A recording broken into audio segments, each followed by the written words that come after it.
d d dt. But if the set point is constant,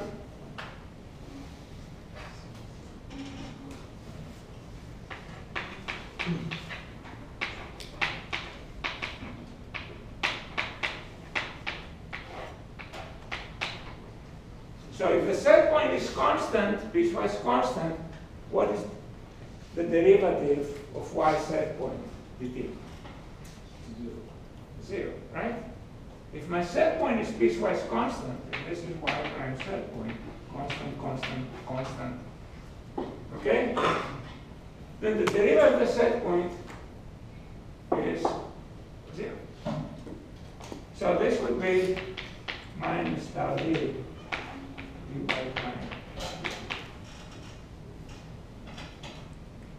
So that means that you can, well, let me put it this way. Forget it. A minus A, what's the derivative? Okay, so tau d dt is equal to tau minus tau d dy prime dt. With me? So if the set point is constant, tau d, derivative of the error, is minus tau d, derivative of the measured error. If you Laplace transform this now, what do you get? Look at the addition. You get tau d s e bar because derivative as s times the transfer function is equal minus tau d s y prime. What do I have here? Minus tau d s y prime bar. So for piecewise constant set points, I can replace the minus tau d s y prime bar by plus tau d s e bar. Do you see that? Okay. So I want to keep, because it will be the same, this part. Let me write, I want to keep this part, guys. No, not this part.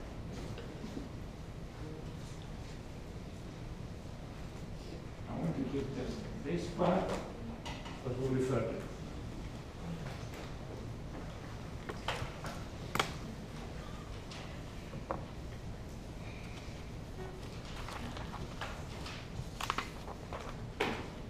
So, for piecewise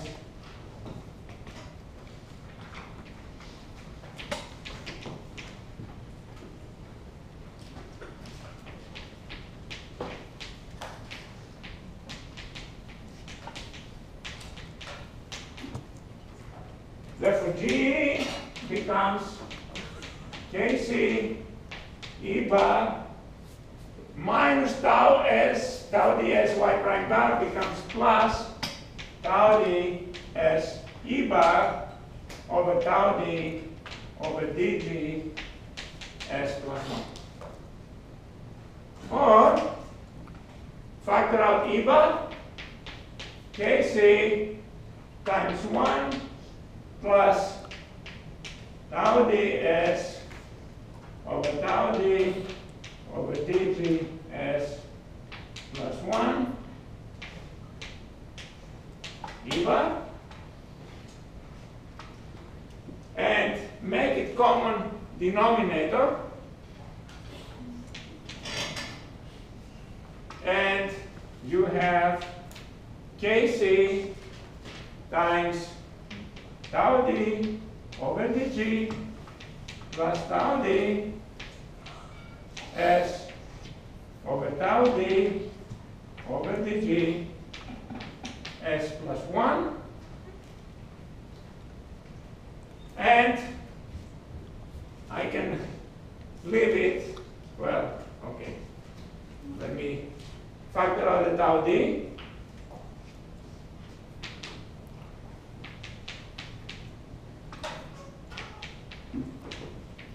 And the 1 over dg plus 1, I can put in the denominator, so tau d over dg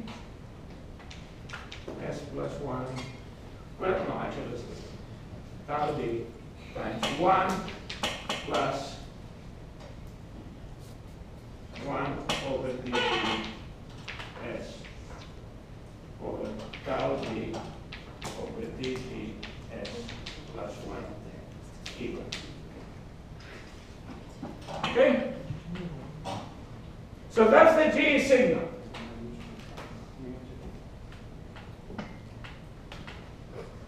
Now, this is still true. Sorry.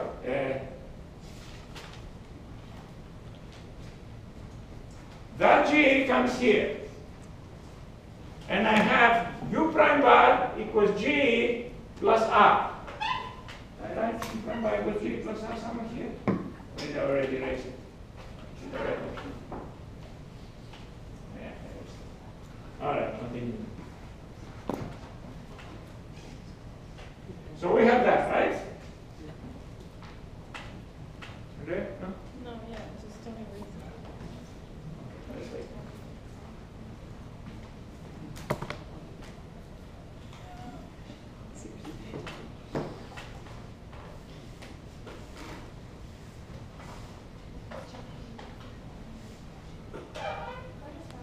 Yeah. Where do you have the plus 1 in the numerator? How do you have the BGS plus 1 plus 1? What do you mean? This is the denominator, right? And I made common denominator. Shouldn't there be a plus 1 in the numerator when you made the common denominator? Oh, yeah. Hold it. Yeah, there should be a plus 1. Yeah, there should be plus 1. Okay. Yeah, okay. Plus 1. So, yeah, plus 1. So, yeah, it should be a plus 1. Yeah.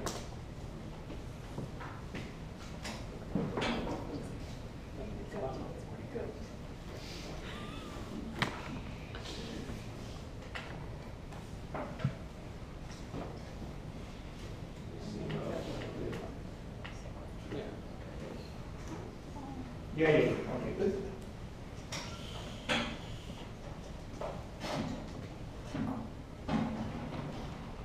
All right. So, if we go back to the picture, we have U prime bar equals G plus R.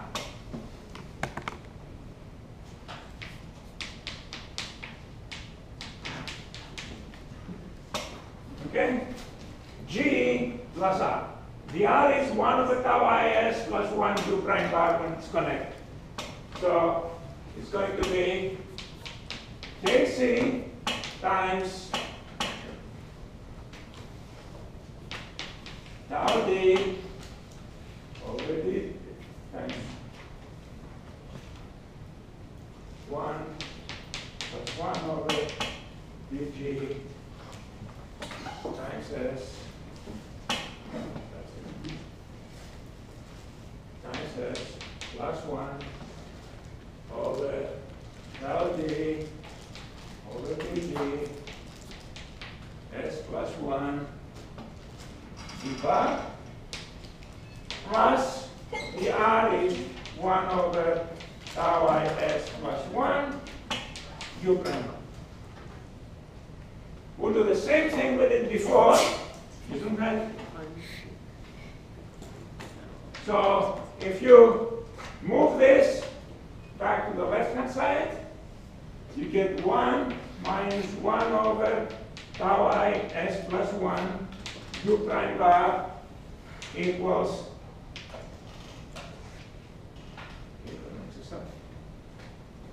Kc times 1 plus 1 over dg times tau d s plus 1 over tau d over dg s plus 1 e bar. This is going regards to what we did before, tau is over tau I s plus 1. Moving it to the other side, we finally get that u prime bar equals Kc from here. This inverses 1 plus 1 over tau is as we saw before. And now we have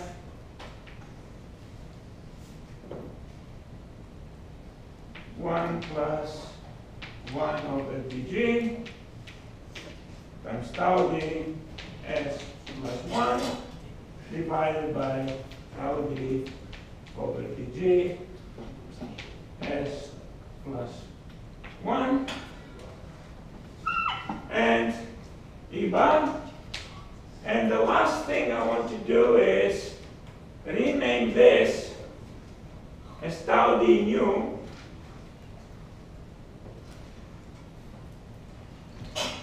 Let's get another color base somewhere. I think as officially regard has lost the tiny orange thread. I found a blue. So let's rename this as tau d more, which means this tau d is equal tau d more divided by that. So I can finally rewrite this as Kc 1 plus 1 over tau is. Tell you what. Have you written all that up there? Yeah. All right, so let me write up here.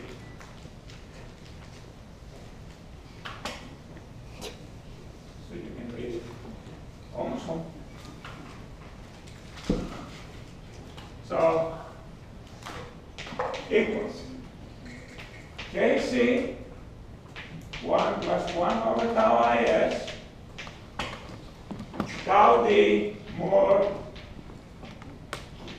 s plus 1, and down here, that tau d is tau d more over the parenthesis.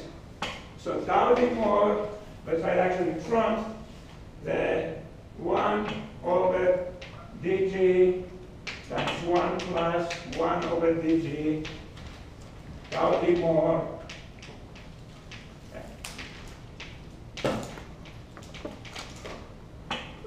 s plus 1, E bar, and this you can write as 1 over dg plus 1. So this you can rewrite as this is equal to 1 over dg plus 1. And rename that alpha more.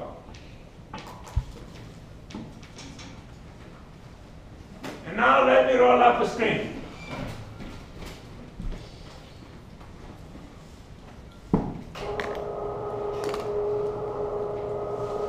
And I want you to compare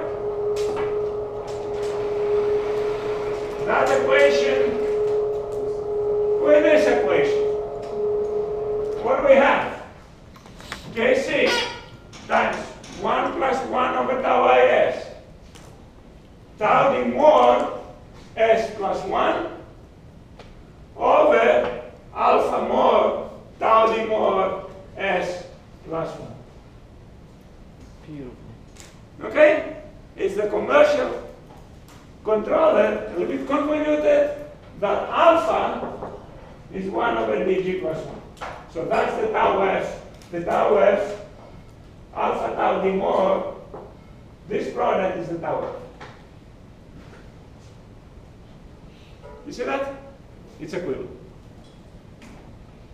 So it needs some work, but That was a lot.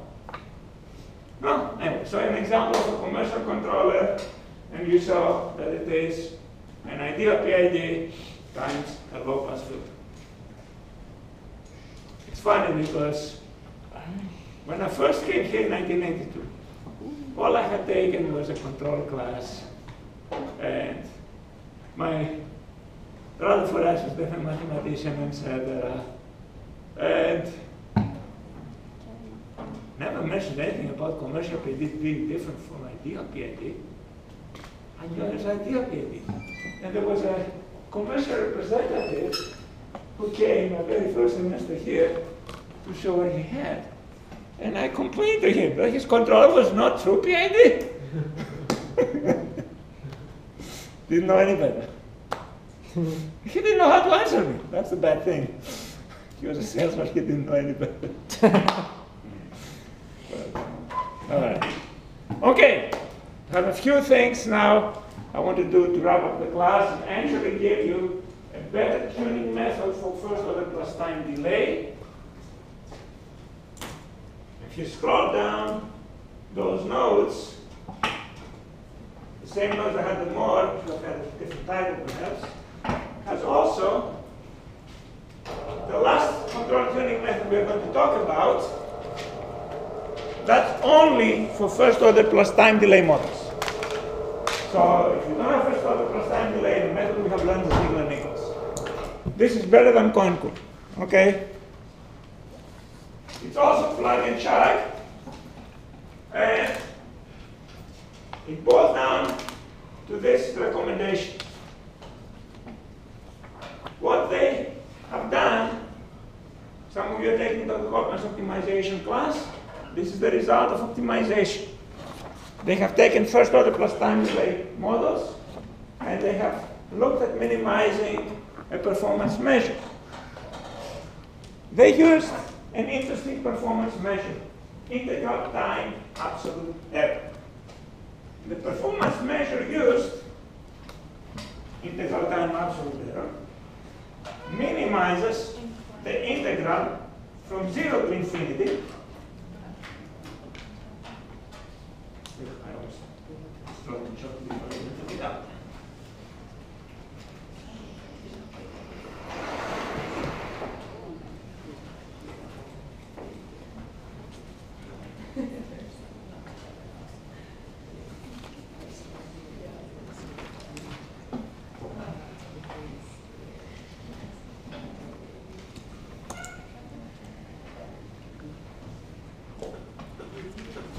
Stands for integral time absolute error. What performance measures you should consider? Well, a good one, and there are people have done the same thing for those, and I think Dr. Pisali, whenever he gets his book out, will have those in his book. So, a performance measure that makes sense, not that one. Okay, so integral squared error is minimizing the integral from 0 to infinity of error squared. That makes sense. And makes sense because you penalize bigger errors more than smaller errors. That's a common one used. But that's not the one I'm going to discuss now. If you don't want integral action, if you don't want square there, what's wrong with this performance measure?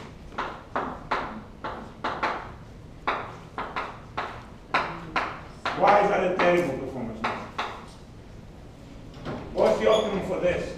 Not like absolute or whatever. If you want to minimize this, what is the minimum of this? It's 0.